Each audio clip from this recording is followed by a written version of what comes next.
You are way too big and too physically strong to choose me as the only thing you could decide to be on. Matter of fact, this was the hair you said you adored. With that kind of affection, a lady can't take too much more. This is my testimony, but it's written out in poetry and prayers because that's the way God gave it to me. And it was how God walked me out of domestic violence. And so I'm going to share with you one of the poems out of there, because there comes a time when you just have to say enough. And when you're dealing with any kind of addiction, learning how to say enough can be the beginning of you breaking free. I like to call it when we go through a hell and we wake up, that's our wake me moment. You know, so that's why I called it Wake Me Poetry. And I just want to celebrate today because a lot of you have been giving your testimony about the moment that you woke up, and that's your wake me. And that's a gift to God. And I want to tell you about my wake me. Now, who would I be? What have I become if I let you change me? Destroy my destiny if I fall apart right now, leaving you with images of the best in me? I can't do that. See, that's some altered, sick, twisted reality that you live in. But I live free. Now, who would I be? What have I become if the last thing I remember in this life is you raising your hand to me when I'm supposed to be your wife? You all up in the air like you some kind of pimp, and now I'm your whore. Now my body's dropping to the floor. What kind of reality is that? It's not the one I signed on for.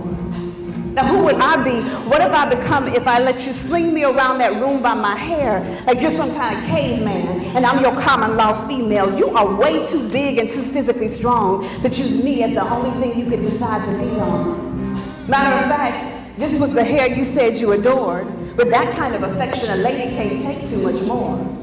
Now, who would I be? What have I become if I let you take my life when I've only got one? I'm not a fool. I know how to pray. And I know how to run. When you're supposed to love me, but you want to beat me. When you're supposed to cover me, but you want to mistreat me.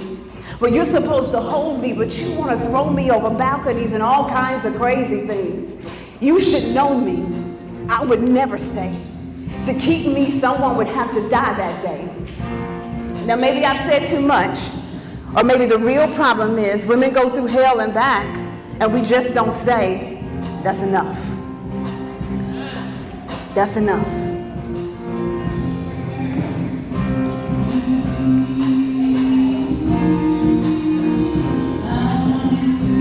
You have to get your freedom.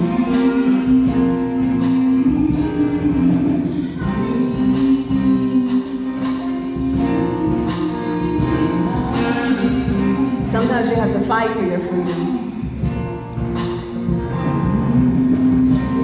You know, whenever I was born, my father was already addicted.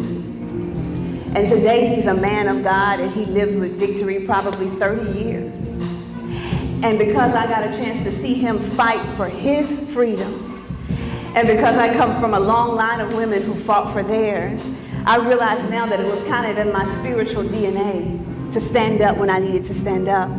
And so I just want to encourage you, because I understand when you are trying to change your life, that things will attach themselves to you, trick you, you'll be free and make you think that you're still caught up in yesterday.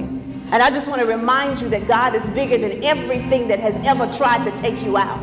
And whenever that old thing comes back up, just remember it is a lie. What God says about you is the truth. You are, and I quote, fearfully and wonderfully made, designed for a purpose. So I don't care who dragged you back into that hell, there's a lie. What God said about you, that's the truth. He said that you are engrafted on the palm of his hand, that he loves you so much he keeps you close to him. That's who you are. What you did, that was the lie. What you do today, that's the truth. I want you to hold on to your freedom, because I promise you something is going to come and try to steal it from you. And I want you to walk in what God says about you. You are peculiar. You are treasured. You have a future beyond measure. So do not let your yesterday become your everyday.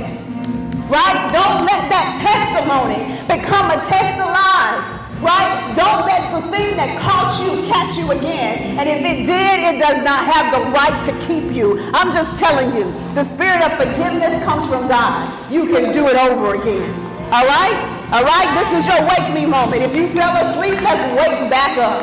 Amen. That's what I got for you. I'm Lady J with hotprayers.com, and this is the way God gave it to me, so this is the way I give it. I'm gone. Too excited.